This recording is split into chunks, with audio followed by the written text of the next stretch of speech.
پھر آپ نے فجر کی نماز کے بعد حمد و صلاح کے بعد خطبہ ارشاد فرمایا اور فرمایا کہ تمہارا رات کو یہاں آنا مجھ سے مخفی نہیں تھا، مجھے پتا تھا تم میرا انتظار کر رہے ہو، لیکن مجھے خدشہ ہوا کہ یہ نماز تم پر کہیں فرض نہ کر دی جائے، اس لیے میں گھر سے باہر نہیں نکلا، میں نہیں چاہتا میری امت پر اس معاملے میں مشقت ہو۔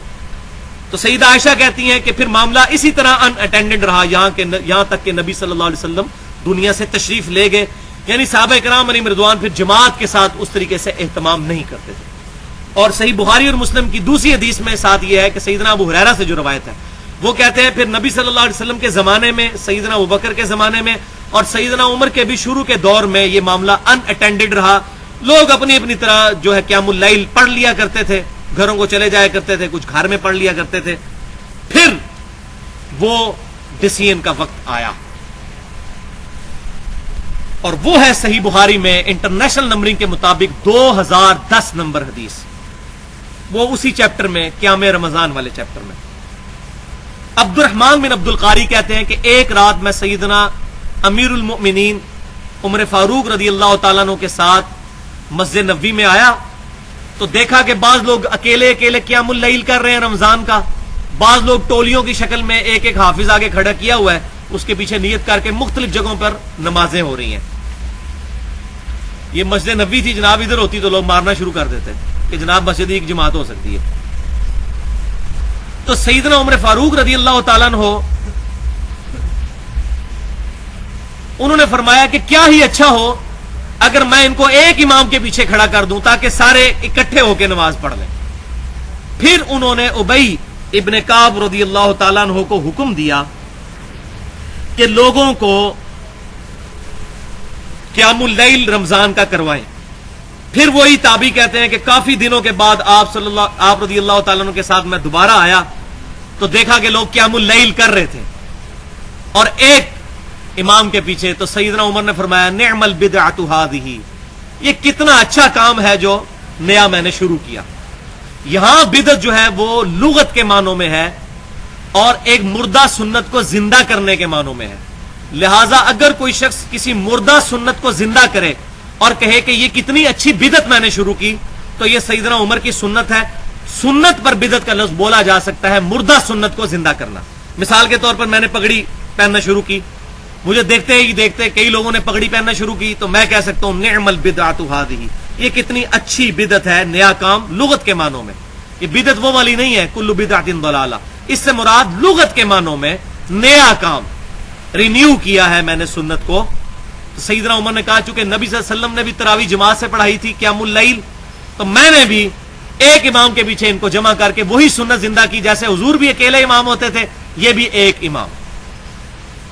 لہذا یہاں سے اس جواز پر فتویٰ مل گیا کہ قیام اللیل پورا مہینہ رمضان المبارک کا ایک امام کے پیچھے مسجد میں ادا کیا جا سکتا ہے، یہ جائز ہے، افضل کی بات نہیں کر رہا میں، جائز ہے، بالکل جائز ہے، کیونکہ سیدنا عمر فاروق رضی اللہ تعالیٰ کے اس ڈیسیژن پر اجماع ہو گیا صحابہ کرام علیہم رضوان کا، اور اجماع پر میری پوری گفتگو ہے اس کی حجیت پہ، مسئلہ نمبر 31 کے نام سے اہل سنت پاک .com پر 50 منٹ کی۔ اور دوسرا وہ حدیث بھی علیکم بسنتی و سنت الخلفاء الراشدین المہدیین، تم پر میری سنت اور میرے خلفاء راشدین کی سنت لازم ہے۔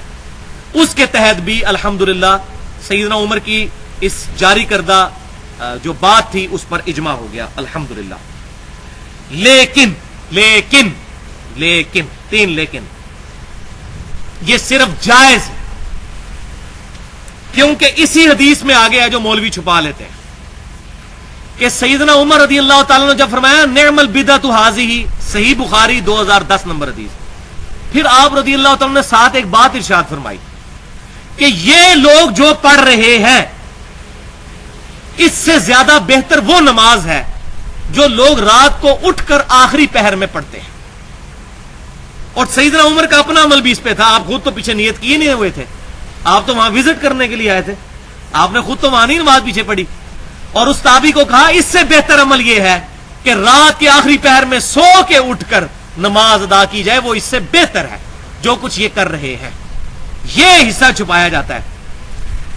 اب یہ سیدنا عمر کا جو قول ہے ساتھ ہی اس حدیث میں یہ بالکل حضور صلی اللہ علیہ وسلم کے فرمان کا آئینہ دار ہے.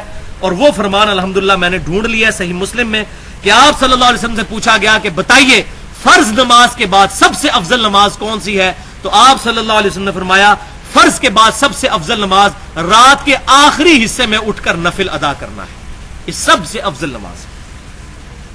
کیوں کہ صحیح بخاری اور مسلم کی متفق علیہ حدیث ہے کہ جب آخری تہائی رات رہ جاتی ہے، یعنی 6 گھنٹے کی رات ہو، تو آخری 2 گھنٹوں میں اللہ تعالیٰ اپنی شان کے لائق آسمان دنیا پر نزول فرماتا ہے.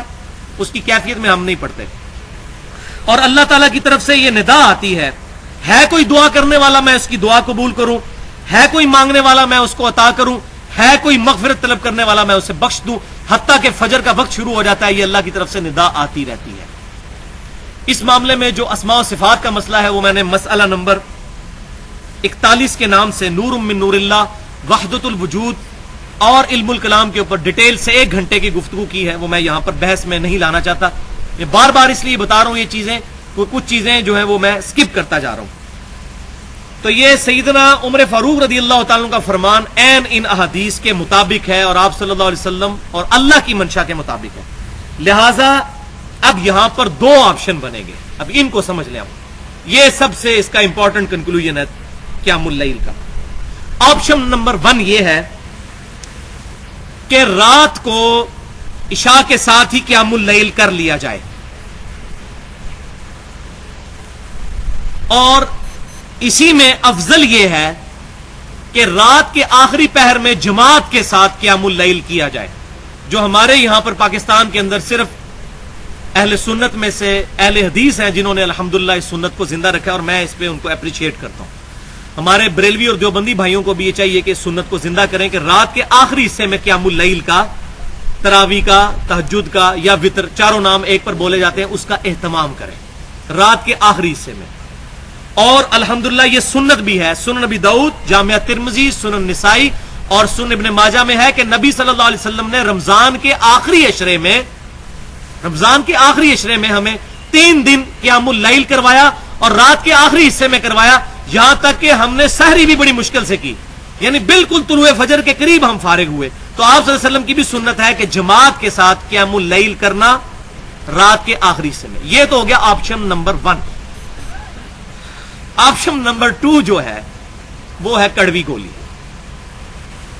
اور وہ یہ ہے کہ کوئی شخص خود گھر میں قیام اللیل کا اہتمام کرے رات کے آخری حصے میں، جماعت کے ساتھ مسجد میں نہ پڑھے. اس میں 3 حدیثیں بہت امپورٹنٹ ہیں. پہلی حدیث صحیح بخاری اور مسلم کی متفق علیہ حدیث ہے زید بن ثابت رضی اللہ تعالیٰ عنہ سے، جو کاتب وحی ہے. وہ کہتے ہیں کہ یہ وہی روایت انہوں نے جب روایت کی نا کہ نبی صلی اللہ علیہ وسلم 3 دن تو صحابہ اکرام نے آپ کے پیچھے نماز پڑھی، آپ چوتھے دن باہر نہیں نکلے، بعد صحابہ کا جمگٹا ہو گیا. اس کے بعد زید بن ثابت کہتے ہیں کہ چوتھے دن نبی صلی اللہ علیہ وسلم غضبناک ہو کر نکلے باہر، غصے کی حالت میں، مغضبن لفظ انہوں نے استعمال کیا، غضب کی حالت میں. غضب کیوں؟ پوری امت کا خیال تھا. پھر آپ صلی اللہ علیہ وسلم نے حکم فرمایا کہ اپنے گھروں میں جا کر قیام اللیل کرو، کیونکہ انسان کا فرض کے نماز کے علاوہ نفلی نماز گھر میں پڑھنا زیادہ افضل ہے. تو آپ صلی اللہ علیہ وسلم نے تاکید فرمائی کہ جا کے گھر میں جا کر قیام اللیل کرو. دوسری حدیث صحیح مسلم میں ہے کہ نبی صلی اللہ علیہ وسلم نے فرمایا کہ اپنی نفلی نماز کا کچھ حصہ گھروں میں ادا کیا کرو، اس کی برکت سے اللہ تعالیٰ تمہارے گھر میں خیر و برکت فرمائے گا.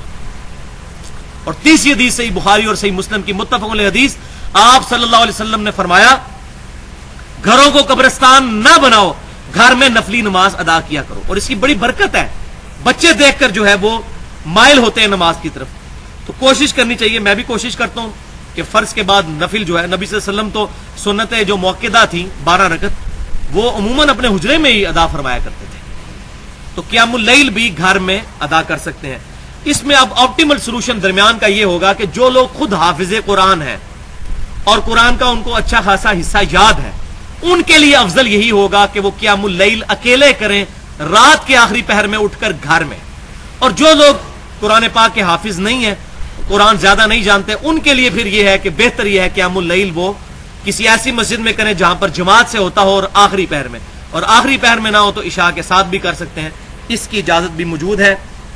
لہٰذا ہمارے جو اہل تشیع بھائی کے اندر یہ معاملہ آیا کہ وہ تراویح جماعت کے ساتھ مسجد میں ادا نہیں کرتے، گھروں میں وہ نوافل کا اہتمام کرتے ہیں قیام اللیل کا رمضان کی آخری راتوں میں، تو ان کا معاملہ بھی ہم اہل سنت کے ہاں بھی ان پر کوئی گرفت نہیں کی جا سکتی۔ یہی وجہ ہے الحمدللہ حرمین شریفین میں میری 3 دفعہ حاضری ہوئی، ایک دفعہ 2005 میں جب میری حاضری ہوئی، 2002 میں رمضان المبارک کا مہینہ تھا، تو قیام اللیل جب رمضان کا ہو رہا ہوتا ہے تو اس دوران بھی لوگ طواف کر رہے ہوتے ہیں، وہ طواف نہیں رکواتے کہ نفلی عبادت ہے، لوگ اپنی قیام اللیل بھی کر رہے ہوتے ہیں جماعت کے ساتھ امام کعبہ کے پیچھے، اور مطاف پورا خالی کیا ہوتا ہے انہوں نے تاکہ لوگ طواف بھی کریں، کوئی ان کو تان نہیں کرتا کہ آپ یہاں طواف کیوں کر رہے ہیں، جا کے تراویح پڑھیں۔ اور یہاں بدبختی ہمارے ملک میں یہ مشہور ہے کہ جس نے قیام اللیل نہ کیا وہ روزہ ہی نہیں رکھ سکتا صبح، یہ بھی جھوٹ ہے، یہ بھی لے لیں ان کے لیے پھکی کہ بخاری اور مسلم کی متفق علیہ حدیث ہے۔ وہ جو حدیث میں نے بیان کی تھی کہ حضرت ابو ہریرہ رضی اللہ تعالیٰ عنہ کہتے ہیں کہ نبی صلی اللہ علیہ وسلم کے مبارک زمانے میں اسی طرح ان اٹینڈنٹ معاملہ رہا، پھر سیدنا ابوبکر کے زمانے میں بھی لوگ اپنی اپنی پڑھتے تھے قیام اللیل، پھر سیدنا عمر کے شروع کے دور میں بھی، اور پھر بعد میں سیدنا عمر نے یہ معاملہ شروع کیا۔ اس میں الفاظ ہیں کہ نبی صلی اللہ علیہ وسلم ہمیں صرف رمضان میں قیام اللیل کی ترغیب دلایا کرتے تھے، حکم نہیں فرماتے تھے اور نہ تاکید کرتے تھے۔ یہ کوئی فرض نہیں ہے نہ کوئی واجب ہے، کوئی نہ بھی پڑھے گناہگار نہیں ہوگا، لیکن یہ کہنا جی جنہیں تراویح نہیں پڑھی اور روزہ ہی نہیں رکھ سکتا، یہ جھوٹ ہے۔ یہ تو میرا خیال ہے مولویوں نے چندہ اکٹھا کرنے کے لیے شاید یہ بات مشہور کی ہے کہ مسجد میں آئیں گے تو تب چندہ دیں گے یہ۔